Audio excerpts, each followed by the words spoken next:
La doble y única mujer, Pablo Palacio. Ha sido preciso que me adapte a una serie de expresiones difíciles que solo puedo emplear yo, en mi caso particular. Son necesarias para explicar mis actitudes intelectuales y mis conformaciones naturales, que se presentan de manera extraordinaria, excepcionalmente, al revés de lo que sucede en la mayoría de los animales que ríen. Mi espalda, mi atrás, es, si nadie se opone, mi pecho de ella.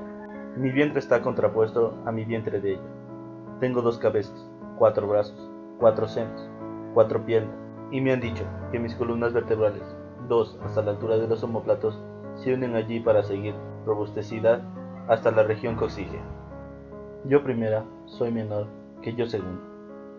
Aquí me permito, insistiendo en la aclaración hecha previamente, pedir perdón por todas las incorrecciones que cometeré, incorrecciones que elevo a la consideración de los gramáticos con el objeto de que sirvan modificar, para los posibles casos en que pueda repetirse el fenómeno, la muletilla de los pronombres personales, la conjugación de los verbos, los adjetivos posesivos y demostrativos, todo en su parte pertinente. Creo que no está de más, asimismo, hacer extensiva esta petición a los moralistas, en el sentido de que se molesten alargando un poquito su moral, que me cubran y que me perdonen por el cúmulo de conveniencias atadas naturalmente a ciertos procedimientos que traen consigo las posiciones características que ocupo entre los seres únicos.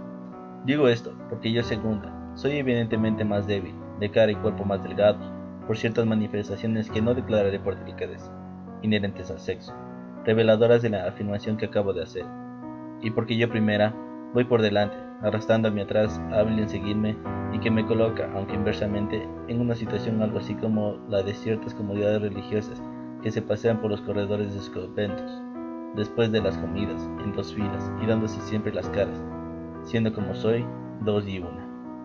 Debo explicar el origen de esta dirección que me colocó en delante de la cabeza de yo-ella. Fue la única divergencia entre mis opiniones que ahora, y solo ahora, creo que me autoriza para hablar de mí como de nosotros, porque fue el momento aislado en que cada una, cuando estuvo apta para andar, quiso tomar por su lado.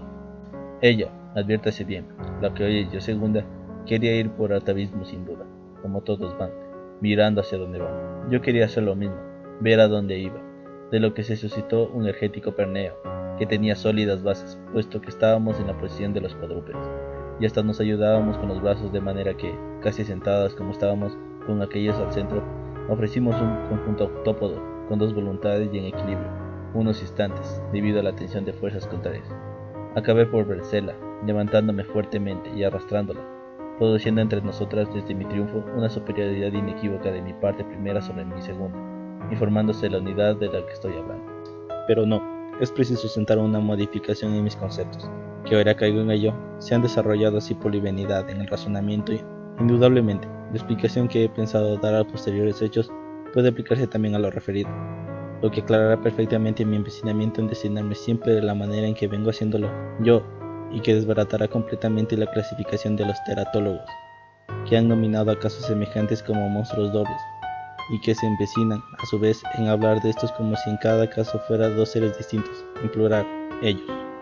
Los teratólogos solo han atendido a la parte visible que origina una separación orgánica, aunque en verdad los puntos de contacto son infinitos, y no solo de contacto, puesto que existen órganos indivisibles que sirven a la vez para la vida de la comunidad aparente establecida. ¿Acaso la hipótesis de la doble personalidad, que me obligó antes a hablar de nosotras, tenga en este caso un valor parcial debido a que era ese el momento inicial en que iba a definirse el cuerpo directivo de esta vida visiblemente doble y complicada?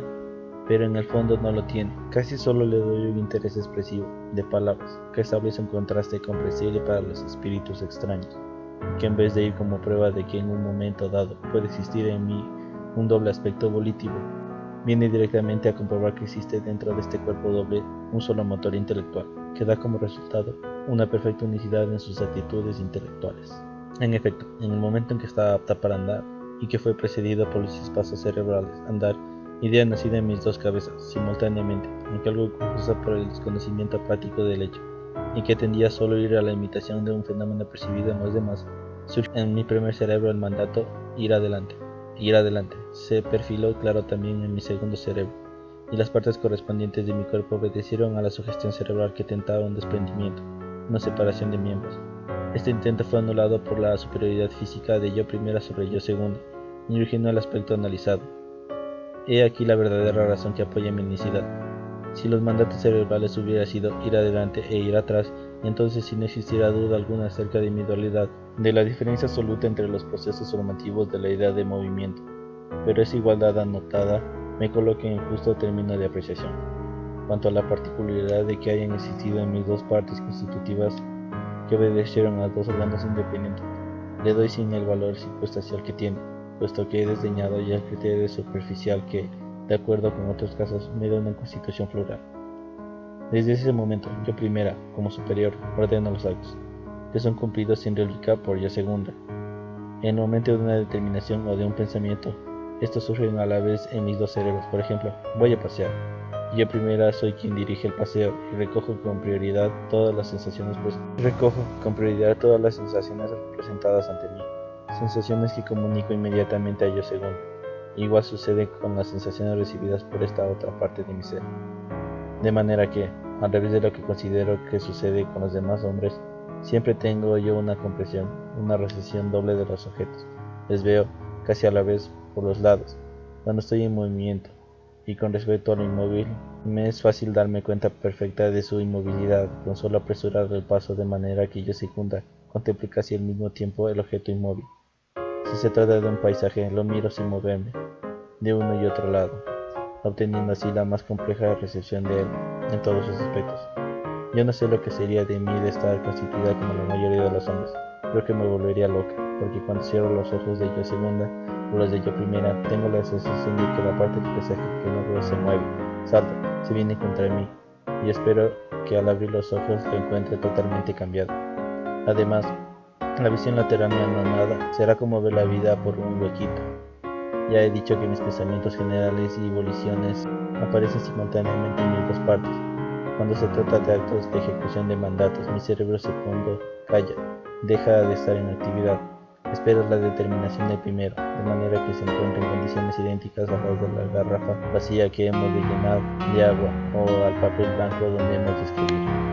Pero en ciertos casos, especialmente cuando se trata de recuerdos, mis cerebros ejercen funciones independientes, la mayor parte alternativas, y que siempre están determinadas para la intensidad de aquellos, por la prioridad en las recepciones de las imágenes.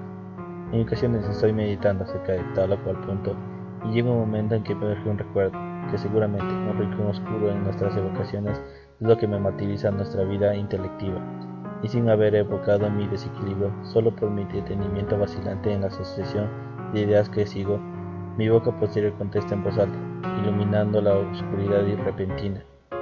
Si se ha tratado de un sujeto borroso, por ejemplo, a quien he visto alguna vez, mi boca de ella contesta más o menos: ah, el señor Miller, aquel alemán con quien me encontré en casa de los Sánchez, y que explicaba con entusiasmo el paralelogramo de las fuerzas aplicado al choque de los vehículos. Lo que ha hecho afirmar a mis espectadores que existe en mí la dualidad que he refutado ha sido principalmente la propiedad que tengo de poder mantener conversaciones ya sea por uno u otro lado. Les he engañado eso del lado. Si alguno se dirige a mi parte posterior, le contesto siempre con mi parte posterior, por educación y comodidad. Lo mismo sucede con la otra. Mientras la parte aparentemente pasiva trabaja igual que la activa con el pensamiento, cuando se dirigen a la vez a mis dos lados, casi nunca hablo por estos a la vez también, aunque me es posible debido a mi doble recepción. Me cuido mucho de propagar oscilaciones, y no podría desarrollar dos pensamientos hondos simultáneamente. La posibilidad a la que me refiero solo tiene que ver con los casos en que se trate de sensaciones de recuerdo, en los que experimento una especie de separación de mí mismo, comparable con la de aquellos hombres que pueden conversar y escribir a la vez cosas distintas. Todo esto no quiere decir, pues, que yo sea dos. Las emociones, las sensaciones, los esfuerzos intelectivos de yo segunda son los mismos de yo primero, los mismos inversamente. Hay entre mí, primera vez que he escrito bien entre mí, un centro a donde afluyen y donde fluyen todo el cúmulo de fenómenos espirituales o materiales desconocidos o anímicos, o como se quiera. Verdaderamente, no sé cómo explicar la existencia de este centro, su posición en mi organismo y, en general, todo lo relacionado con mi psicología o metafísica, aunque esta palabra creo que ha sido suprimida completamente por ahora del lenguaje filosófico. Esta dificultad, que de seguro no será allanada por nadie, sé que me va a traer el calificativo de desequilibrado, porque a pesar de la distancia domina todavía la ingenua filosofía cartesiana, que pretende que para escuchar la verdad basta poner atención a las ideas claras que cada uno tiene dentro de sí. según más o menos lo explica cierto caballero francés. Pero como me importa poco la opinión errada de los demás, tengo que decir lo que comprendo y lo que no comprendo de mí mismo. Ahora, es necesario que apresure un poco esta narración, yendo a los hechos y dejando el especular para más tarde. Unos pocos detalles acerca de mis padres, que fueron individuos ricos y por consiguiente nobles, bastará para aclarar el misterio de mi origen. Mi madre era muy dada a las lecturas perniciosas y generalmente novelistas. Parece ser que después de mi concepción, su marido y mi padre viajó por motivos de salud. En el ínterin, su amigo médico entabló estrechas relaciones con mi madre, claro que de honrada amistad, y como la pobrecilla estaba tan sola y aburrida, su amigo tenía que distraerla, y la distraía con unos cuantos extraños que parece que impresionaron la maternidad de mi madre. A los cuantos añádese el examen de unas cuantas estampas que el médico le llevaba, de esas peligrosas estampas que dibujan algunos señores en estos últimos tiempos, dislocadas, absurdas, y que mientras ellos creen que dan la sensación de movimiento, solo sirven para impresionar a las sencillas señoras que creen que existen en realidad mujeres como las dibujadas, con todo su desequilibrio de músculos, estrabismo de ojos y más locuras. No son raros los casos en que los hijos pagan esas inclinaciones de los padres. Una señora amiga mía fue madre de una ventajosamente. Procuré que mis relaciones no sean leídas por señoras que puedan estar en peligro de impresionarse, y así estaré segura de no ser nunca causa de una repetición humana de mi caso.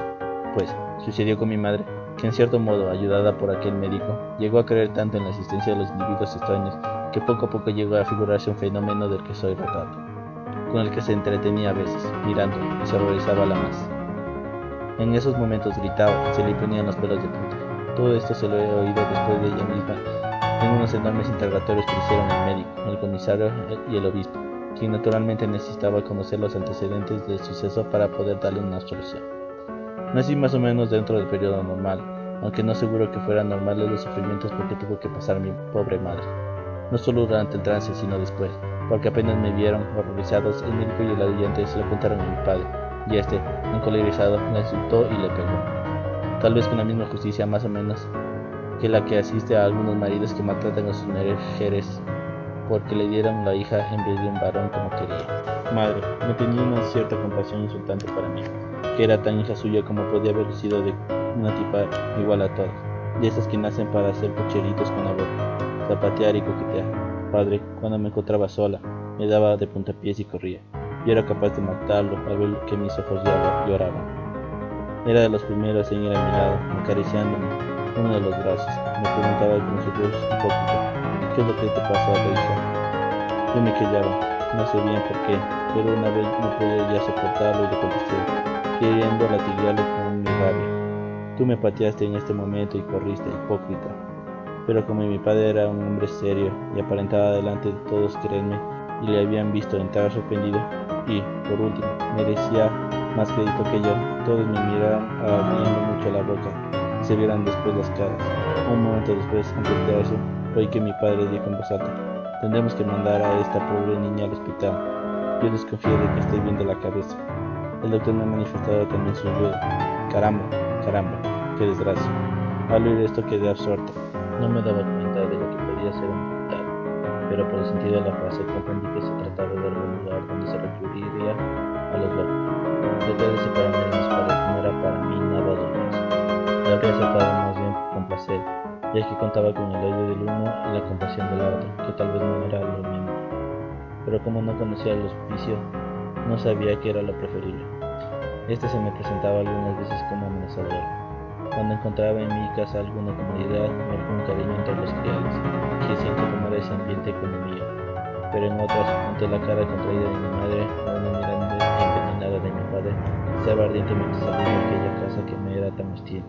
Habría prevalecido en mí este deseo de no haber sorprendido una tarde entre los criados una conversación en la que se me compadecía, diciéndome a cada momento pobrecita, y en la que descubrí además algunos espantables procedimientos de los guardianes de aquella casa, agrandados sin duda extraordinariamente por la imaginación rígida y servil de los que hablaban. Los criados siempre están listos en figuras y las cosas más inverosímiles y imposibles.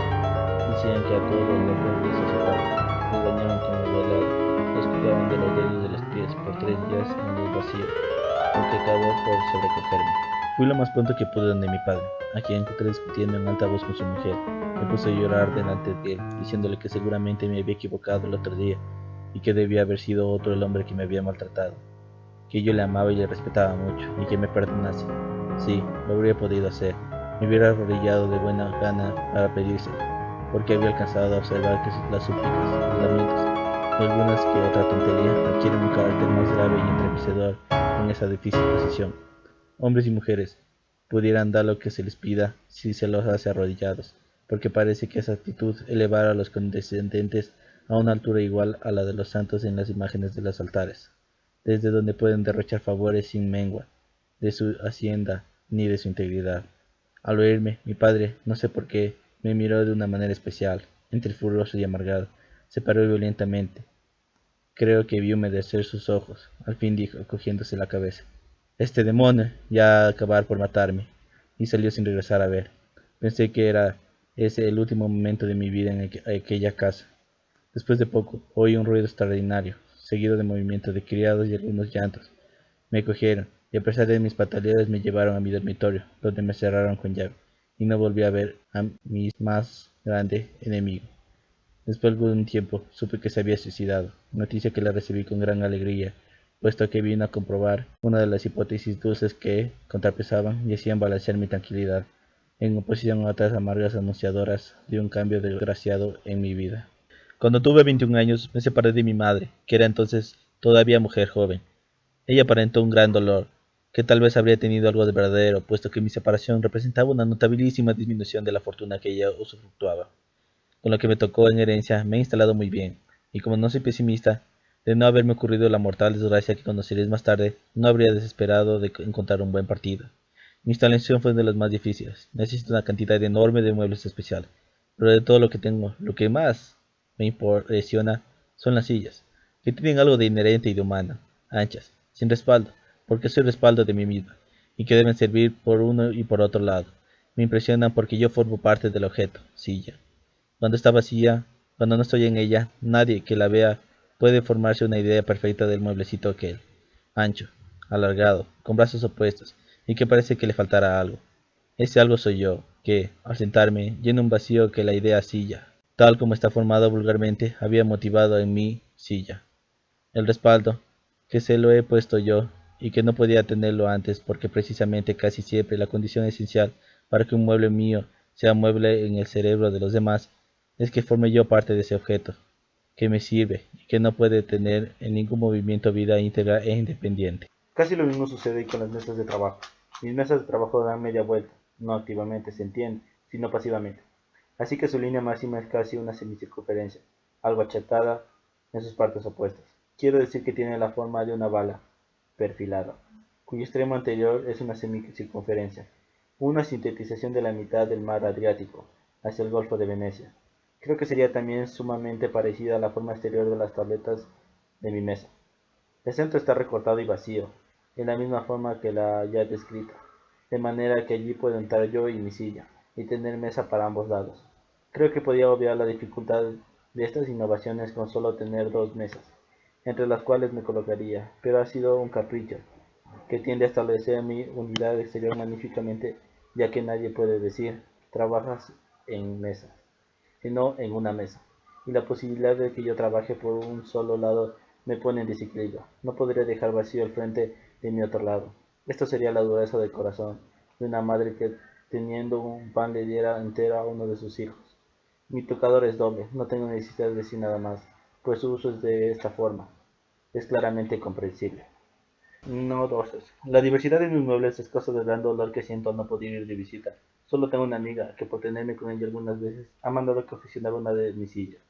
Mas, prefiero estar sola. Se me ve por allí rara vez. No puedo soportar continuamente la situación absurda en que debo colocarme. Siempre mido a los visitantes, para que la vista sea de yo entera. Los otros, para comprender la forma exacta de mi presencia en una reunión, de sentarme como todos, deberían asistir a una de perfil y pensar en la curiosidad molesta de los contertulios.